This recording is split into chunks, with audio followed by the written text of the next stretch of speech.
another edition of Moonhawk Studios Presents. Man, we had a great show last week. Oh, wait. No, we didn't. Well, for us, sometimes no show does count as a great show. But, Tish. I'm your host, such as it is, Mac Paladin. Of course, with me in the studio, as always, is my good friend Adam. Like, the no-show was appreciated, actually. We needed it after that week. E3 was kind of made things awash. Yeah. I'm pretty sure we would have died if we would have had to done an episode of MSP. Yeah, and we would have been talking to someone who is not only a writer for Crunchyroll, but is like a con chair for two major cons. So I have spoken to said person, and Kara Dennison, who was supposed to be on the show last week, and we have rescheduled for June 29th. I actually got a chance to vet a guest for the first time and see if I actually knew anything about her of any relevance beforehand. And we had a very pleasant conversation and have established that, yes, we absolutely must have her on this program. Mm-hmm. What is that? She's con chair on a big Doctor Who con, Potterverse, webcomic artist, contributing writer for Crunchyroll. I mean, it's just on and on. The list of credits goes on and on and on. So definitely need to have her, and I'm ecstatic that she accepted the re-invitation because it gives us a lot more time to prepare, because I want all hands on deck on this one. I was actually able to do a little bit more research. I was able to bounce some question ideas off of her, and we had a very pleasant conversation. So anyway, that's that. Also, we have Elemental Ogre here. Oh, we really needed that week yesterday. Yep. Sobe is here. I sure am. All right, we've got Petty Fan working the mechanicals. I didn't screw up this week. Do I get a cookie? I don't know. I see us on the Fragments channel. No, I'm kidding. It's like, you'll die by my hand, boy. Who are you calling boy? You'll find out when you're 6 feet under. I see. You'll have to get through my cats. That's what they make fish for. Uh-huh. I won't tell you what my cat's like. Bringing up the Funny Hat Brigade, we have the Golics. Hello. And getting that helmet upgrade for the umpty-ump time, Twilight Winter. Hello. I'm still going with the Mega Man jokes for as long as I can milk it. All right. Well, if I sound a little off, it's because I'm out of step for having the week off, and sleep has been optional for like a month now. Sleep? The fuck is that? Yeah. Reportedly, we have a great show for you tonight, but let's get the news out of the way. Adam, why don't you lead the way? So outside of having a show hole last week, on Fragments, it was basically our biggest week of the year with E3. We had the regular episode to do, and we covered 4 conferences. Yeah. In addition to all the other stuff. There was a lot of content generated last week. Yes, there was. Yeah. This week, it's getting back into normal production, as well as gearing up for Season 8, because we are about 3 weeks away from the season finale. Mm-hmm. It's July 5th. And then a much-needed 2 weeks off. Mm-hmm. And then we return in late July. So, starting to get people for next season, especially since didn't really bother with contacting people during E3 week, because it's E3 week. It's hard to do. Yes. I mean, there's a reason why on a regular episode we had Drac back. Well, not on that program, but he's been on this one. Mm-hmm. Right. I'm like, it was easy to get him rather than getting a game developer. Like, believe me, I'm like, which it's a policy change going forward on convention weeks, not just E3, but like GDC and PAX. We're probably going to have non-game dev people on the program just because it is such a headache getting people on while those things are going on. Yeah, I think Basically, I think every time. Sorry. if a guest says that I would love to, but it's con season, we're basically like, all right, grab somebody else who's game related.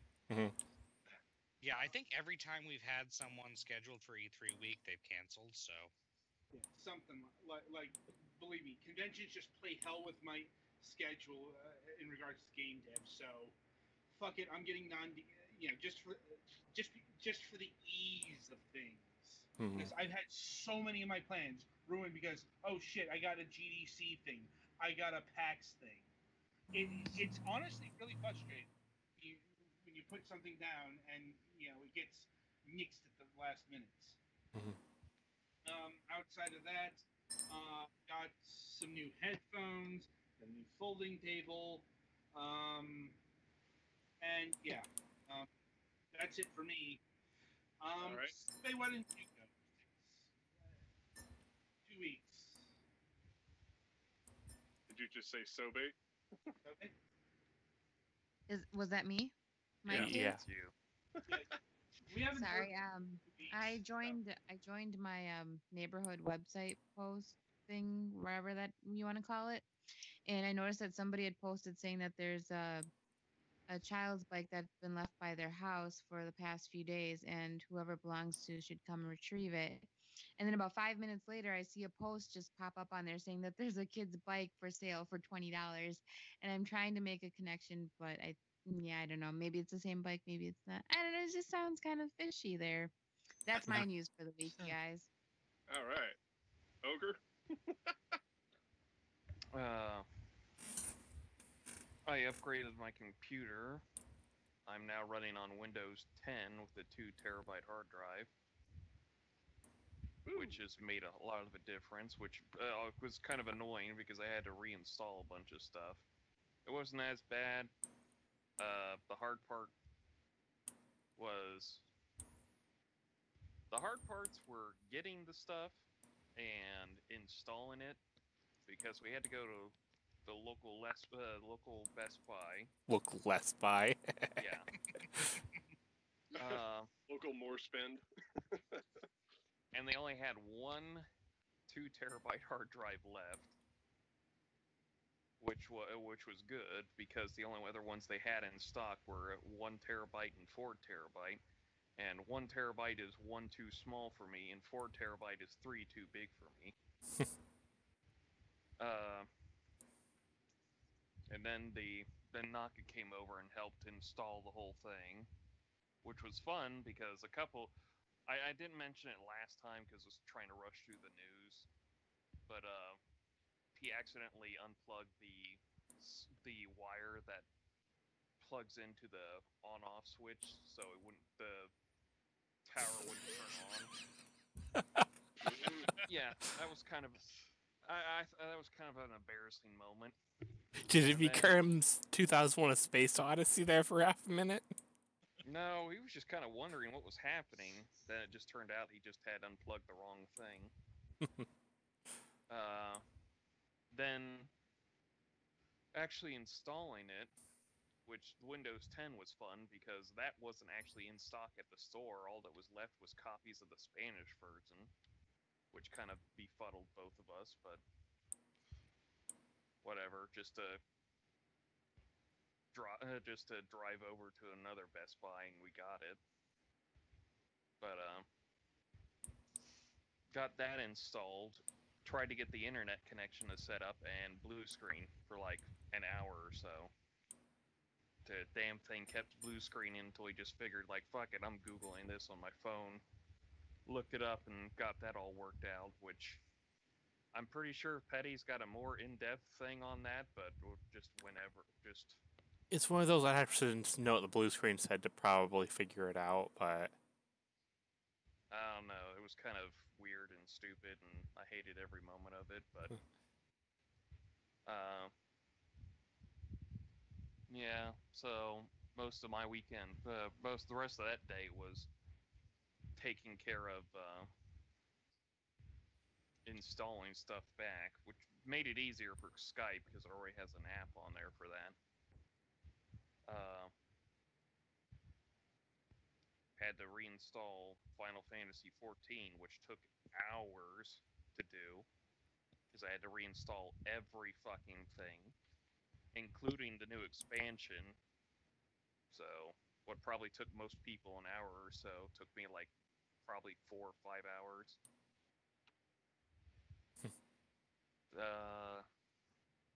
I also got Dragon Ball Xenoverse 2 to work on this computer finally. Finally.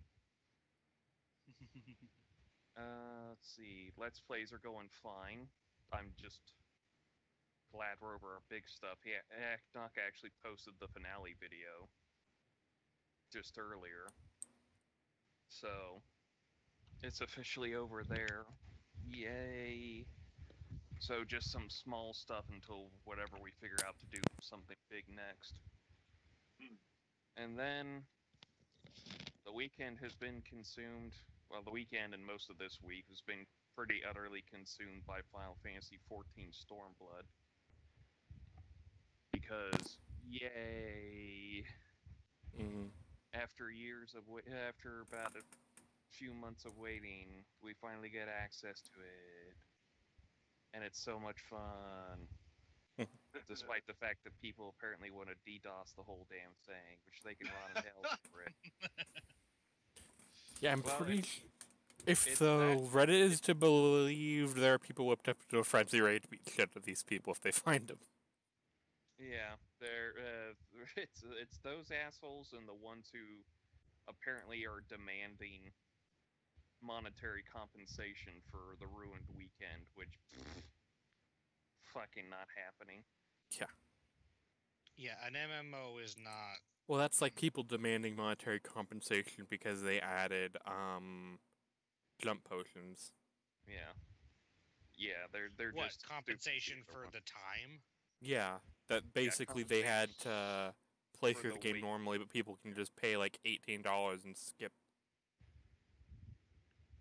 Well, I meant for the weekend stuff was mostly because people were kind of pissed because apparently some DDoS stuff kept destroying one of the important servers, and people were like, "You should give me my money back for the time wasted on that." And Square Enix is just living it up with the high life with all their money, and I just thought, you do realize that Yoshi P and his group is just like suffering 30 different kinds of ulcers right now, Yeah.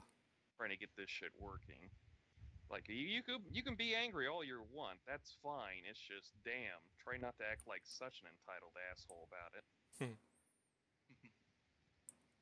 But other than that, I think the only thing left I need on this computer right now before it's just basically buy a new computer is I need to get a new Wi-Fi card because this one's fine, but Skype is kind of an asshole bandwidth stealer, and I would like to be able But to what play else stuff. is new?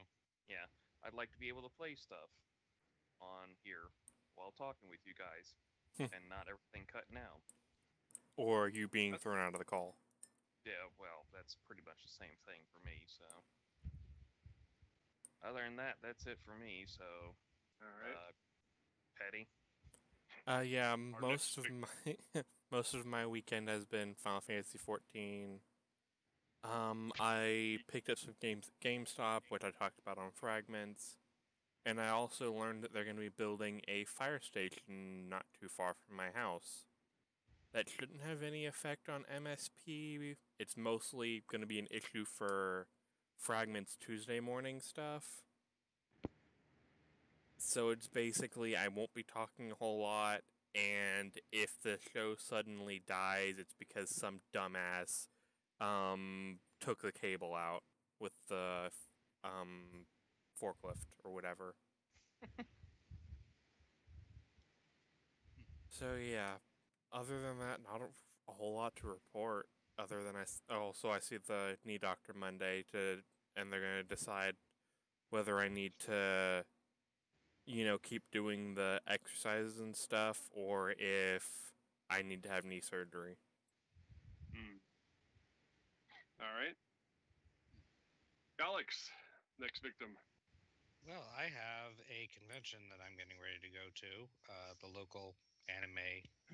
It was originally an anime convention, but it's diversified to sort of generic geek stuff.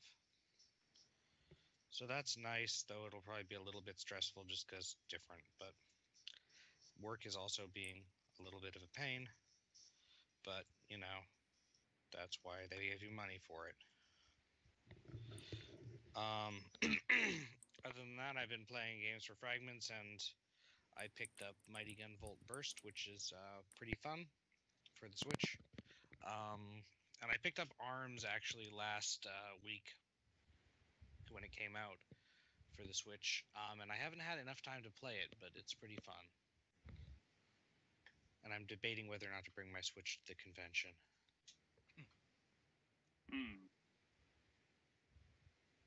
Okay. Mm-hmm. All right. That's about all, though. Twilight. Let's see here now.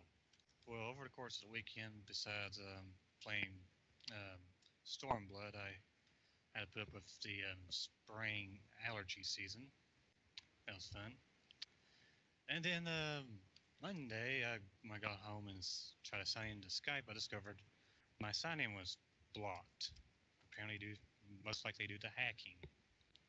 Oh boy. Yes. So after failed attempts recovering my account, I just said to hell with it and contacted Adam to get him to re-add me. After I made a new account, of course. That was fun. That bites. Yeah. We're still not sure what exactly happened, but yeah. After 10 plus years, not really gonna miss it though. Well, that was still it's aggravating. Yeah. But well, that's it for me. All right. Well, a couple simple matters here. Just because I want to keep it somewhat brief. Not much progress has been made on the movie. Just we took a couple of weeks off from that because Keith had a lot of responsibility come up and was feeling the burn, and Kelly's been sick, and so we just kind of chilled on that for a little bit. Interesting stuff happening in the comic. In addition to the fact that I have to upscale and re-letter every single page that Nico Shie and Marie did. Was that expected, or is that a surprise? No, I was expecting to be able to just... But then story changes and other faulty elements and unnecessary alterations required re-alteration. Like, for example, the fact that Dr. Locke now has a visor because of backstory stuff that is included. Visor as in the Star Trek thing, or as in... No, as in she has protective eyewear because of the fact that she was one of those Dr. Death type characters where she was a civilian contractor who invented terrible weapons for the Star Alliance and nearly blinded herself in the process. Ah. Yeah. Sounds Mad like a science personal goggles. problem. Yeah, well, that got added to her backstory because, there were a couple of different possibilities there. One was that she was a criminal who was being given a sort of parole chance. There are actually many crew members on board the Horizon who are like that, who are basically either ex-soldiers, disavowed members of Black Ops, and things like that, that Admiral Paladin and Captain Sakila Paladin were basically rehabilitating where no one else would. And Dr. Locke is actually different because she was actually a subcontractor that was hired by Central Command to make a terrible weapon that would liquefy the skin of any race with chitinous skin. For example, the Chotan, who are impervious to almost all types of gas known to humankind. And the Chrysalis, whose bodies have rocky protrusions that also protect them from various forms of gas, including horrible stuff like mustard gas or Agent Orange. Darn insectoids and their stupid invincibility to horrible things. Well, Agent Orange would work extraordinarily well against an insectoid race, but they decided that they needed something that had the horrificness of mustard gas with the extra kick of napalm to get the chrysalis, who are basically living rock formations. Listen, when I want to commit a war crime, I want to commit one with flash and bang to it. Well, are we doing a Janeway impression now? I was just kind of trying to do an evil scientist hierarchy kind of thing. So yes, Janeway. Yeah, basically. This is going to be the Omega Protocol, and if you have any questions about it, Chakotay, you can come to my quarters later and lick my shoes clean.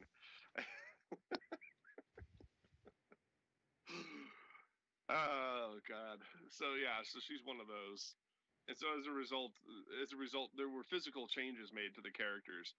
I decided that rather than redraw everybody's uniforms on someone else's artwork, that I was going to come up with a quaint excuse for why we can keep things exactly as they are in the original artwork.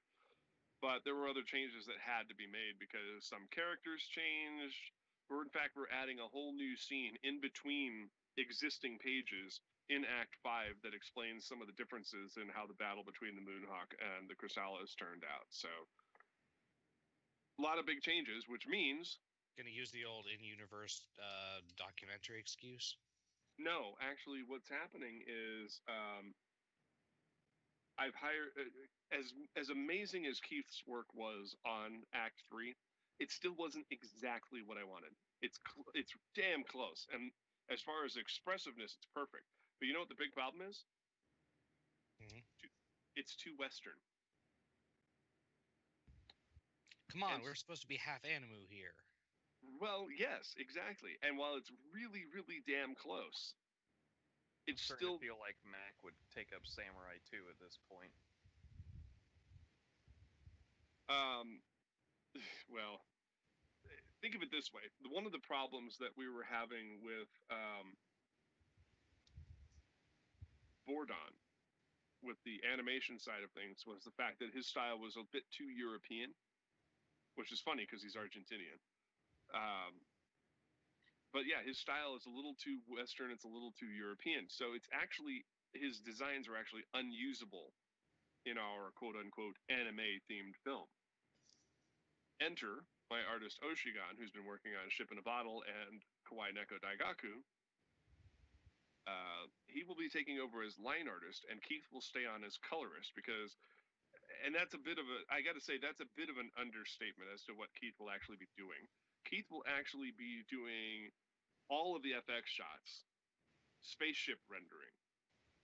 If there's laser beams and weird shit happening, computer consoles, all that stuff is going to be put in. So the role of the colorist in modern times is vastly expanded. Yeah, so, colorist and special effects art dealies. Yeah, so his involvement in this project is going to be extensive still. So even though he's not going to be full-time artist, he's definitely not going to be slacking off. That's for damn sure. So that's the big news right now. So we're going to get a trial by fire. I have about 6 weeks worth of comics left before this scene pops up. So that means we have that much time to get Oshigan indoctrinated into the full Starship Moonhawk universe, as well as get him introduced to Keith and Keith's methodology of production and delivery. Plus, there's about 8 other pages in the backlog that need minor corrections and other things that Keith is working on as we speak. So, lots of. All right, so without further ado, let's get to our guest tonight. Our guest tonight is a longtime friend of the show, possibly even one of the inspirations for why we even do this podcast in the first damn place, and also the person who introduced me to Keith W. I'd like to welcome back to the program, John Horsley III. Hello. Thanks for having me. All right. So, John, it's been a while since you've been on the show, like a whole season. Woo! Yeah, a little over a year. Yeah. So, what's been going on in the interim? A whole lot of shit. So at the end of last year, I stopped doing all the webcomics. And the last time I was on, I was talking about how I was doing 1,000 comics in a year, and I did that, and then I stopped, and I was like, I'm done. All right. But I decided to work on doing some print comics. So between the end of last year through like the first few months, I worked on just making some kind of honing my art skills, making some illustrations, getting better at what I was doing. And then I decided to say, fuck it, and get into doing a full-on book. So I decided to create a series and get some writers and take on way more than I could chew. Oh boy. Yeah. So what I got is a series that I've called the Irons Anthology. Basically, what it is it's a family lineage that takes place over a span of about 600 years. I've created a whole backstory. I've created a family tree that dates from the 1500s all the way to 2100s. So it has like 246 people in the family tree. I've given them, they have names, they have birthdays, they have death dates, they have little backstories for each one of them. And then what I did is I decided I want to make it interesting and I want to do something that I don't think really gets done very often. So for this anthology, I decided to bring on writers. I hired about 25 different writers to write 4 to 8 page short stories within this timeline somewhere. The only requirements is it has to follow a couple basic rules. The basic rules are it has to deal with somebody in the family, so either a family member, one of their loved ones, or one of them and their friends. And it has to deal with something in the supernatural realm, whether that be vampires, werewolves, ghosts, monsters, something along the supernatural realm. Just anything in that realm has to involve those two things, right? So if it fits in with somebody in the family and supernatural something, it can be any type of story. It can be a horror story. They can write, a war story, a love story, a comedy, whatever. As long as it fits those elements and it can work with me and I can work it into the book, the writers I hired have pretty much free reign to craft their own story about what they're talking about and what they want to tell. So I decided to have other writers come in, people who, I'm a writer myself, but I wanted people who were better than me. And I wanted to spend most of my time on this book doing the artwork. So I took about a month or two and developed like I said, the family tree and like the backstory of the characters and stuff. And I brought on the writers. I spent about 2 months with the writers, kind of going through, talking to them about what they were interested in writing, like what time frame, what types of story, what characters they wanted. I worked with each writer to give them a character or a set of characters, and then help them to kind of I didn't help them develop the story, but kind of talk to them about what they were writing to make sure what they were writing would fit in with kind of the overall world. And then they all went off and they've been writing their stories and they've been submitting them back to me. And I just started a couple of weeks ago drawing the first couple of pages for the book. So so now I'm in the process of the writers are giving me the stories. I've gotten back about I think 12 total scripts. So now I'm going through and doing rough pages out to kind of like lay out the panels, and then I take those roughs and then redraw them on comic boards and then get them to where they're finalized pages. So I've roughed out about 2.5 stories, and I finished 2 pages total, but I've got penciled out some more pages. So that's where I'm at in that process. Kind of what I'm doing with it is it's going to go to Kickstarter eventually, hopefully by the end of the year. But I don't want to kickstart it before I have either all of the book done or most of the book done. I want to go into Kickstarter saying, look, I've got either a finished product or an almost finished product. So it's not one of those ones where it's like, hey, look, you go into Kickstarter and then after it's all done, then we'll go through and do all the work. I want to have most of it done beforehand. Yeah, that's always a problem with that because there's a huge development lag time after that. It's like when we were contributing to Bloodstained, the video game, and it's like estimated time sometime in 2017, and it's like Right, exactly. So what I've done is all the writers. So I have writers. I have a professional letterer who's on board, and I've got a couple other artists who are contributing either just like pinup work for the stories. And what I've done is I've paid all of them out of pocket. So then I'll recoup my costs for paying them hopefully out of the Kickstarter when it goes through. So everybody's getting paid up front. So there's no instance of like, do work, I'll pay you later. It's you're getting paid and you're going to get paid for what you do. So my plan is timeline wise is to have all of the artwork done by the end of the year, right? By January 1st.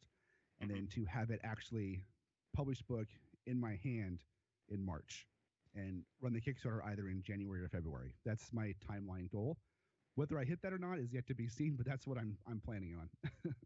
Now, you mentioned you're going to crowdfund this. What kind of groundwork have you been laying for that? Because I could speak from some experience here. It's a long, hard road to get anybody to contribute to anything. Right. So what I've started laying down is I've got obviously on my Instagram, I've got almost 3,000 followers on Instagram. I post progress videos. I do art videos where I record myself drawing the pages and then speed them up and post those. I'll post some final pages without words. I'll post I do like pinup sketches of some of the monsters from the book. I'll post those up there. I do Instagram stories to like talk about the book. I got my Twitter going. I made a Facebook page for it, and the Facebook page has about 150 likes on it so far, so that's relatively decent for a book that only has nothing really done for it yet. I created an email list, so if you go to einsanthology.com, it's EYNESANTHOLOGY.com. You can sign up for the email list. On the email list, I've been sending out like creator bios, so get to know who's working on the book. I've done myself, and I've done about 4 or 5 of the writers on the book, where they talk about themselves and then talks about what they've done, other books they've worked on. Okay. On the website, slowly here pretty soon, I'm going to start adding some extra information about the book. So slowly over the next 4 or 5 months, I'm going to slowly build the website up to have some extra info on like the various stories, the various monsters, various characters in the book, but not without giving away any of the stories or giving away any of the secrets of the book.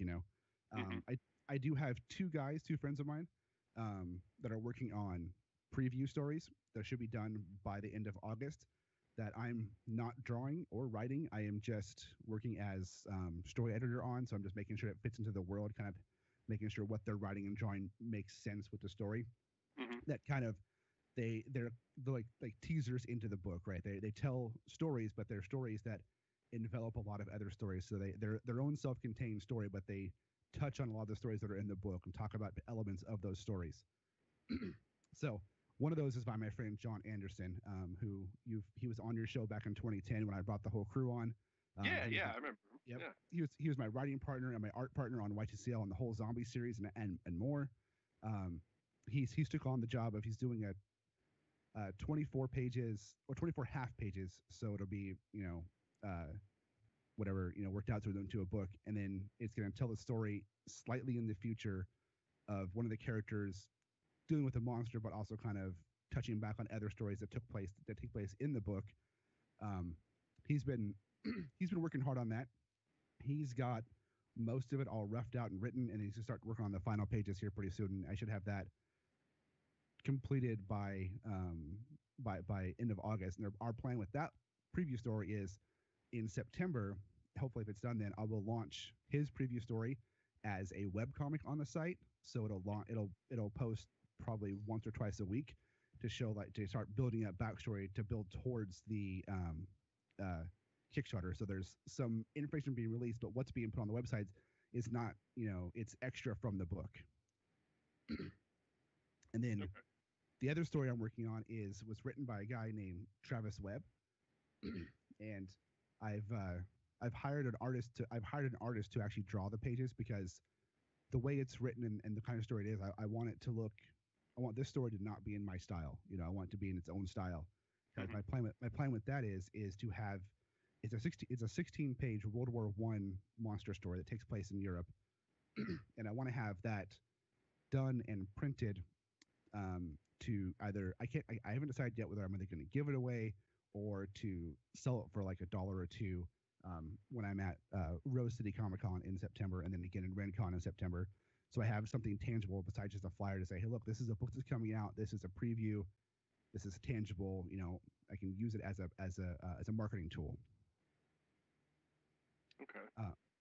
And I have the artist on board. I don't want to say his name because I haven't signed the contract with him yet, so I don't want to put it out there without that being signed yet. But NDAs. Right, exactly. The guy's really good. He's an amazing artist, and he's going to do some really good work.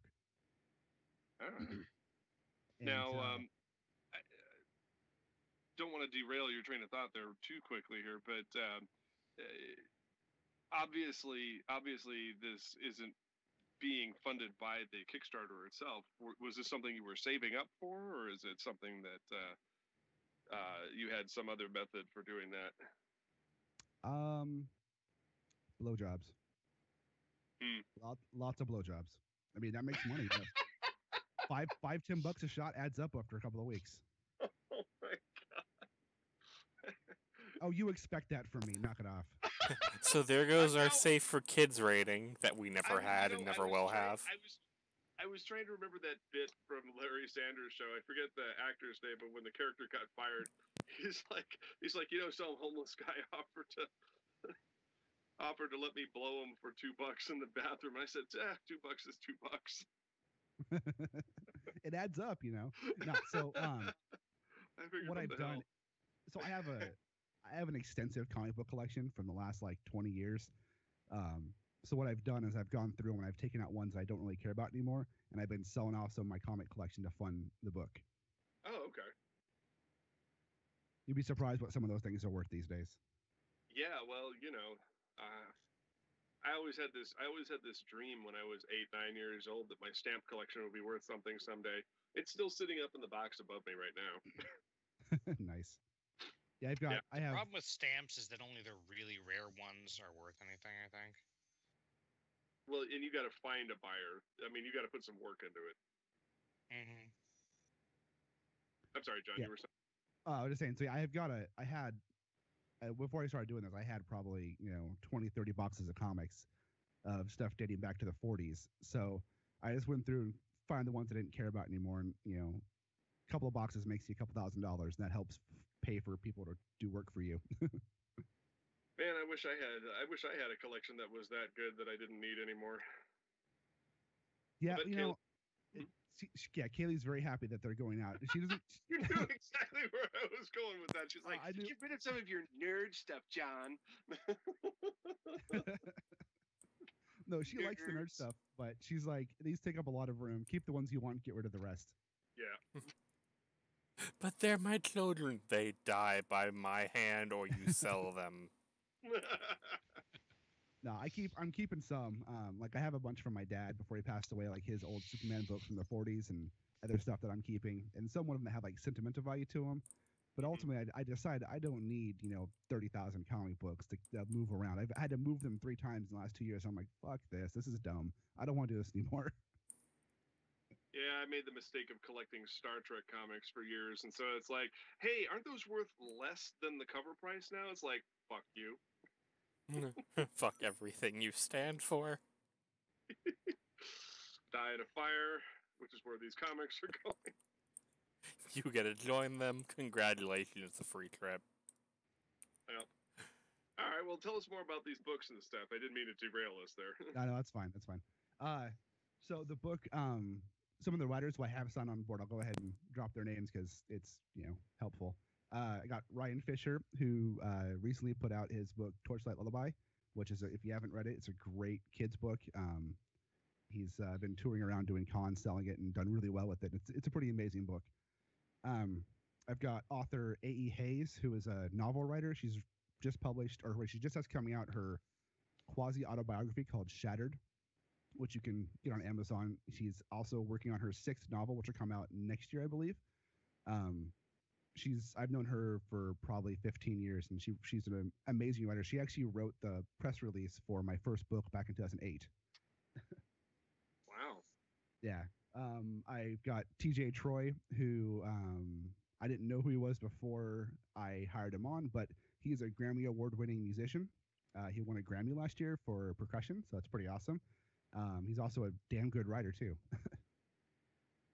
And then I've got Greg Smith, who him and Michael Turner are both on this project. They also were the writers behind Junior Braves of the Apocalypse for Oni Press. I've got Russell Nahulte, I think that's how you pronounce his name.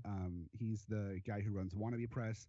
Just ran a Kickstarter for his anthology book called Monsters and Other Scary Shit that made $27,000 on Kickstarter. So he's my go-to guy, one of my go-to guys for asking on Kickstarter help. Hey, help me with this Kickstarter, please. I need the monies you can help me provide. Right.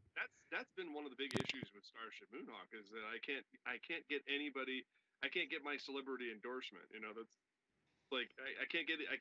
You kind of need a voice on Kickstarter or Indiegogo or wherever it is, whatever platform you're using, and people think, oh, well, you just go to so and so because they did a successful board game or something, and if they like your stuff, I'm sure that they'll endorse you. That's not true. Yeah, it's hard. It's hard. I've got what's cool about this book too is the books being written by people from all over the world. I've got people on the West Coast. I've got people on the East Coast. In the middle, I've got a couple writers over in England. I've got a guy in Australia. I've got a guy writing in Wales. I've got one of the writers who is from, and I shit you not, is from Nigeria. I got two writers from Singapore. So I've got. Does he claim he's a prince? I asked him. I asked him. He said not anymore. Nice. Right. So I mean, it's I know there's a couple guys in Canada too. So I mean, it's gonna be and there's men, there's women, there's people of all races and creeds. So it's gonna be a well-rounded book as far as voices being told, which I like a lot. Yeah, that's real important to me too, because I've been trying to get voice actors from all over the world to voice the various characters. I think that was always a failing of anything on American television where we talk about multiculturalism or anything like that. It's just, even Star Trek fell a little short of that. I mean, they tried, but they still ran into a lot of the problems of Hollywood, is how I'll put it. Right. Yeah. It's hard to get past that. Working now, with them. Just out of curiosity, how did you get in touch with all these people? I mean, how did you network that all together? So I'm a member of a group called Comic Book Writers and Artists, something or other. And I made a post one day, and I kind of outlined what I was working on without giving too much details away. And I spent the next week and a half, 2 weeks, going through 100 to 200 people talking to me out wanting to be a part of the book. Wow. I had to weed through like 100, I think it was the grand total of people who sent me stuff to read to be in the book was about 150 something of like scripts or people I talked to that were interested in being, and I ended up weeding them down to the 25 to 30 that I liked. I intentionally hired more than I'm actually going to put in the book because I know people and people drop out. People get, life happens and they can't finish something. So I hired more than I need, knowing that's going to happen. And if it doesn't, then I've got extra stories, Right. You could always do supplemental works and stuff like that. Exactly. So as of right now, I had a couple people drop out. I had one guy I had to kick out for various reasons I probably shouldn't go into. That's all right. Moving on. Yeah. I mean, I won't get in trouble talking about it, but he probably will, and he's relatively a name on some stuff. So. Ah, yes. Damaging all around. Ask me after the show, and I'll tell you. There you go. But yeah, so I just put a post on there and talked to people, and I had a huge response, way more than I ever thought I would get on this. And what's really funny is I put in the ad saying that this is going to Kickstarter, but everyone's going to be paid before the Kickstarter. Everyone will get paid for the work. I'm not asking people to work for free, which I'm pretty passionate about, not asking people to work for free. Right. What I got back was out of the 30 people I decided to hire, based upon the skills they have, I based it on three things: the skills they have as a writer, their passion for the project. Like if they came in like, oh yeah, I'll write you a story, whatever. Or if they came in, yeah, this sounds cool. I really want to be a part of this. That weighed on my decision. And then the third one was, can I get along with this person? Is this person likable to me? Am I gonna fucking hate working with them, or can I talk to them? That was a big one too. Right. So that's kind of the three things I waited on. And of the 30 or so people that I brought on board as writers, I've told all of them, hey, this is, I'm paying, X dollars per script for a 4 to 8 page script. This is what, is that okay with you? About half of them were like, yeah, that's fine. We'll work on it. I had a couple of, the other half of them were either one, no, it's cool. Don't pay me. I just want to work on this, which I was like, are you sure? I'm happy to pay you. It's like, no, it's cool. I just want to work on this. And then a couple of them were also, about a fourth of them were just like, you know what, just down the road when I need a cover for one of my books or a pin up for one of my books, just do me a solid and draw it for me. I'm like, all right, that's cool too. I'll do an art trade with you for a story. It's cool. Yeah, absolutely. So it worked out. And the ones who said they don't want paid, I'm still going to pay them, whether they like it or not. But 'cause everybody should be fucking paid for their work, whether they want to or not. You know, just you get paid in some way or the other. Right. Yeah. And I mean, of course, some compensation isn't always about money, but at the same time, just promising people exposure, it's like, Bullshit. You know, it's fucking Yeah. bullshit. yeah, Get it's the total fuck- fucking bullshit. Get the fuck out of here with that exposure shit. It's like, let me ask you something. It's like if you're famous enough to give me exposure, why are you asking me to work on your project? All right. Or if you're famous enough to give me exposure that's actually going to mean something, then you can afford to fucking pay me. Right. Exactly. That's the two sides of the coin. So, but yeah, so I mean, it was a very stressful month or 2 weeks to a month of going through all that shit to find people to work on this book. But I am, after getting the scripts back and talking with the people that I've hired, I'm beyond ecstatic about getting these stories out there because some of them are, well, they're all good, but some of them are like above good. You know, some of them like I don't want. Yeah, some of them are. I'm blown away by how good some of them are, to be honest. Hmm. And there was one of them that I'm like, this is so good, I don't know if I can draw it. So I'll probably save that one to draw towards the end when I've been doing it for a while and build up some confidence in doing it. It's a really technically tough story to draw, and it's good, but it's gonna be hard to draw. I've actually managed to inflict that on myself once or twice. Right. Well, and the thing is, I can't like what I used to do is I would just if it was too hard to draw and when I was writing, I'd be like, fuck it, I'll just change it a little bit. But it's not my story, so I don't want to change it because I might I'll change the story. Right. Yeah, and I was the same way. It was one of the things that made it really hard for me to work for like White Lightning and stuff like that. I was like, he's like, well, try to draw it like the other guy. And I'm like, I don't want to dumb myself down to that level. Oh, I'm sorry. Did I say that out loud? And then there were other times where it's like, there's no way I can draw that. It's like, yeah, I want you to draw this explosion sequence and that this is happening. And then I have this really specific piece of furniture I need you to go look up, but I can't find any pictures of it. Oh, great. Well, thanks. And I don't know what it's called, but it has to be in there. What is on that aspect, what's great is the writers who have like very specific things. Like one of the stories has a very specific type of gun. Some of them have very specific types of like furniture and stuff. The writers have all included pictures of what I said, if you want something specific, bring a picture with you. And so they all provided pictures of anything specific they have. Yeah, architectural and design stuff. If you don't have pictures of it, don't expect your writer to do it. Don't expect your artist to do it. It's Right. it's just not right. Now in terms of distribution and stuff like that? I don't recall if you said this or not. In terms of distribution, what are we looking at there? I haven't said it yet, but that was actually my next point I was going to get to. I'm in talks with and pretty much signed a deal with a publisher to distribute it nationwide. Oh. Yep. So it's it's a publisher out of Ohio and really nice guy. It's PDP Publishing, Phoenix Dreams Publishing. Okay. And I'm part of the group. We've talked it over dozens of times. I haven't actually signed the contract to it yet, but I'm going to as soon as it comes in and we go over it and stuff because it's as long as the contract matches what we've talked about, it works out great for him and for me to where the book's going to be nationwide. It's going to be at cons across the country. It'll get into bookstores and stuff like that, so it'll be out there for people to buy off the shelf. Wow, that's pretty impressive.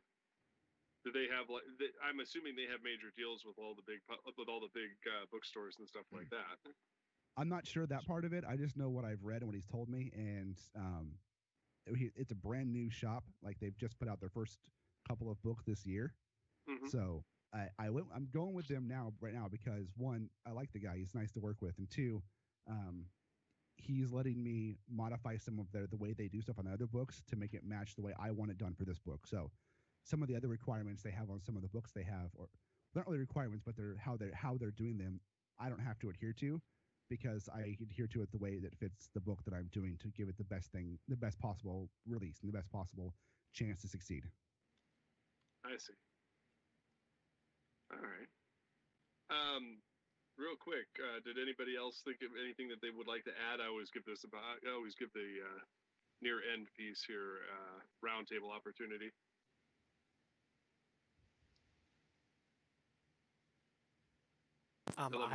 I don't have anything. Neither do I. I'm Love it gonna whenever here. I love it when everybody bums rushes the guest. I'm sorry. Right. I had my mic muted, but I was mostly just going to say it sounds like you're involved in a lot of interesting projects. Oh, I think so. So, All right. Nothing from um, Sophie or Ogre? It took me about 5 minutes to figure out how to unmute myself. I upgraded my Skype. Damn it. I'm like frantically trying to unmute myself, but here I am. I had a question. Okay. We talked a lot about your work, but I wanted to know more about what you do outside of your work and your passion. I think that you have a family, I if do I'm have not mistaken. I have one of those. Yes. I have 5 kids, and I have a beautiful wife that is one of the voices in the show. Do you really have Um, 5 kids? I do have 5 kids. Yeah. Ages That's admirable. Okay. ages 14, 11, 9, 6, and 3. Oh my goodness. Was it planned that way? Yeah. Essentially, yeah. So, yeah. I mean, I always used to joke that I wanted to have 3 kids. My wife wanted to have 4 kids, so we had 5 kids. That's a compromise. That's Right. Our compromise was 5. So, I mean, yeah, it was planned. I mean, 5 kids is a lot, but I mean, it's fun. I love it. I wouldn't change yeah, it. I bet. There's a lot of backstory to this. John's been on the show a lot, and as I said at the top of the show, Y2CL Radio, his podcast was how I met Keith W., the artist who's currently working on Starship Moonhawk, The Lavenders, and a couple other projects for me, and is helping me with the movie. So without John here, I wouldn't have met Keith, and then I probably wouldn't have started this podcast with Adam and Keith and Mike, who's God rest his soul. What soul? My YouTube. He sent to my YouTube the other day. Oh boy, fun Yeah, times. So he's still alive somehow. You know, so that you know, it's like there's a few that are direct. Then there's some adoptions and a lot of complicated stuff in there. So it's it's a big patched together happy family, and I'm glad to know you guys. Aw.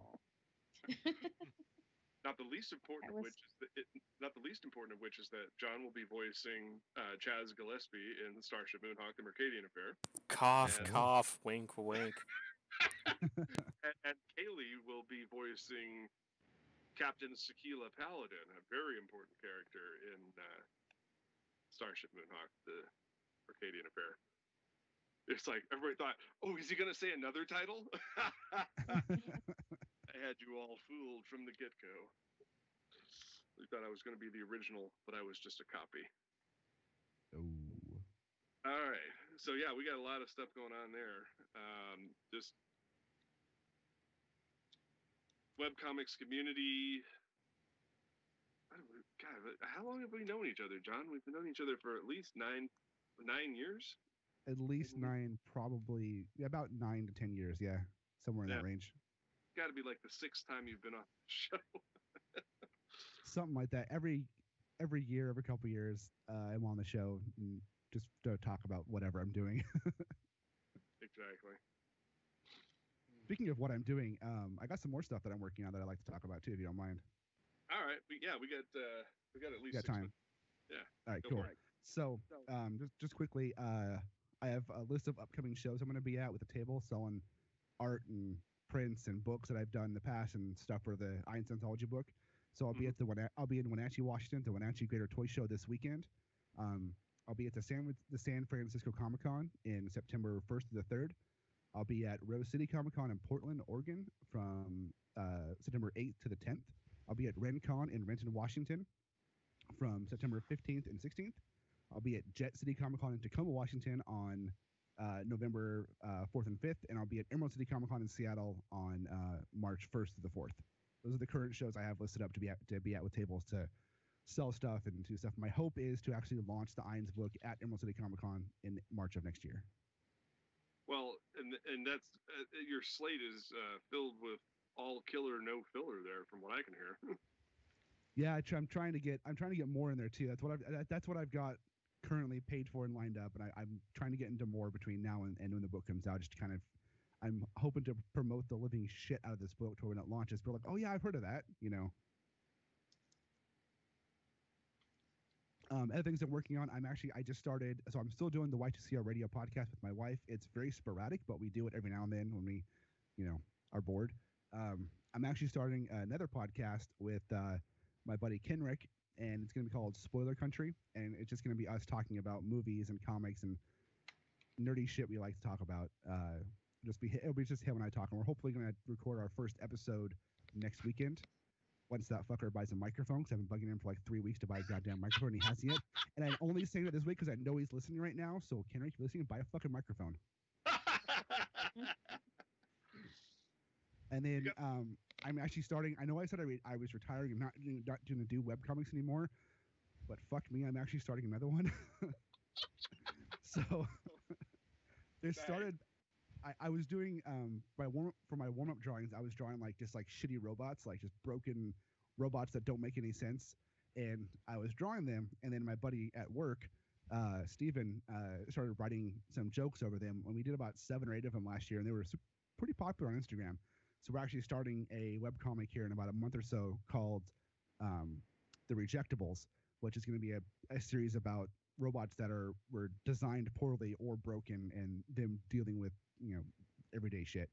So that'll be starting probably about a month or so once him and I have hashed out what main characters we want and how we want to tell the story. Well, the funny thing about your question about what is John passionate about when he's not doing this is there isn't a whole lot of time. He's a very busy dude. Quite noticeably. Yep. I also work full time. I work for a software company in Seattle.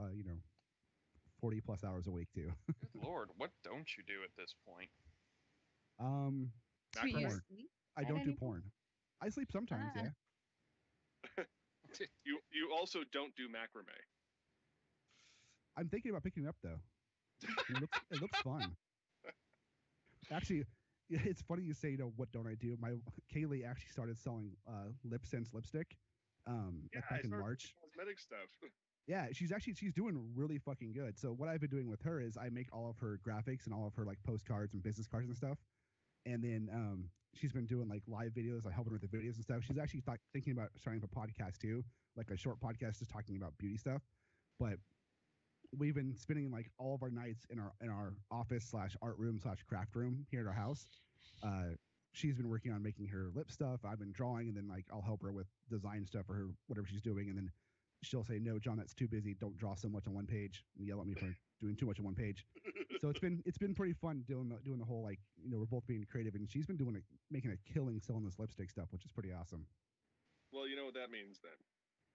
That means that we gotta flip the mic around and get Kaylee on the show during season 13, which I think is probably apropos for. Yeah, I'm sure she'll be happy to come on. Then she and Sobe can have girl talk or something. I don't know. There you Do go. people do that? Oh my goodness, really, Michael? Do people Yeah. do that anymore? Is that even a thing? I guess I'll go over here in my misogynist corner and be quiet now. I think that's a good idea. I only have one more thing to say, and then you guys can kick me off or whatever. This is actually a question that Kenrick is making me ask you guys. Okay, let's hear it. How does a blind person wipe their ass? Carefully. I don't know why that would require anything different. Well, how do they know when they're done? I don't know. Is this And supposed to be a I'll- question to open up our minds so we can attain inner peace or something? This is the Buddhist enlightenment question at the end. Yes. And now for your moment of zen. Wait, shit, that's from the Daily Show. The old Daily Show. Yeah. Wait, the I old think Trevor, old. I think Trevor does it every now and again. Oh, does he? I don't. I only watch Yeah. on YouTube. Yeah. Well, you know, it's supposed to be a comedy show, but then every once in a while he just has these moments where he gets really 100 with you. You know? Anyway. All right. Well, that was fun. Yeah, I talk pretty fast, so yeah, it's exciting. Well, actually, sometimes I'm like, well, maybe John should slow down just a little bit in case we need to stall for time. I don't can think keep- that's necessary. Yeah, I can keep talking. Don't worry. It's like, no, I got plenty. It's like, here, let me tell you this. I got this story about my son Jack. I can tell you stories about Jack. Don't worry. He's got a kid. Jack's my 3-year-old. For those who don't know who he is. Yeah, he gets posted about a lot. 3 certainly is an age. 3 is an age that they don't want to listen, and yeah, that's all I'm gonna say. It's fun. It's like, you worry about the terrible 2s. You ain't seen nothing yet. No, 2s are fine. It's 3s. 3s are the fucking hell. Awesome. Well, John, thanks for coming out and convincing with us and telling Yeah. us all about your project. You're still updating everything through y2cl.net, or you got a different website for that now? So everything's on y2cl.net still. But you can follow me on Instagram, just y2cl there. Same thing on Twitter. I have a Facebook page. It's just John Horsley Art. Just if you search for that, or there's also a Facebook page for the Irons Anthology book. Just search Irons Anthology, and you'll find the Facebook page for that. Yeah, that's where I'm at online. All right. Go ahead and put some favorites and likes on this mofo. He deserves it. Hell yeah. Thanks again for being on the show, being an entertaining guest as always, sir. Yep, thanks for having me, man. All right. Next week, we have the Venerable Kara Dennison on the program. I know we promised that we were going to have that last week, but then that whole thing went to shit.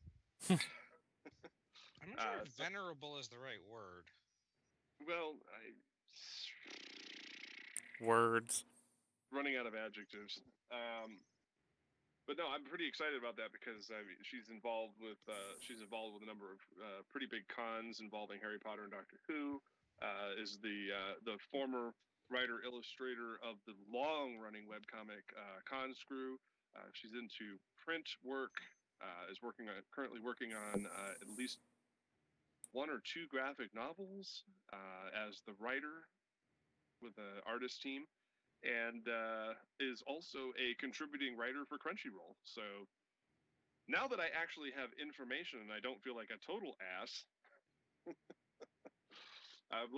I'm very much looking forward to that. So she'll be filling in on June 29th. We hadn't yet scheduled anybody for that show, so she'll be taking that. And then the following week, on July 5th, we'll be having Jesse Cox on the program. We hope.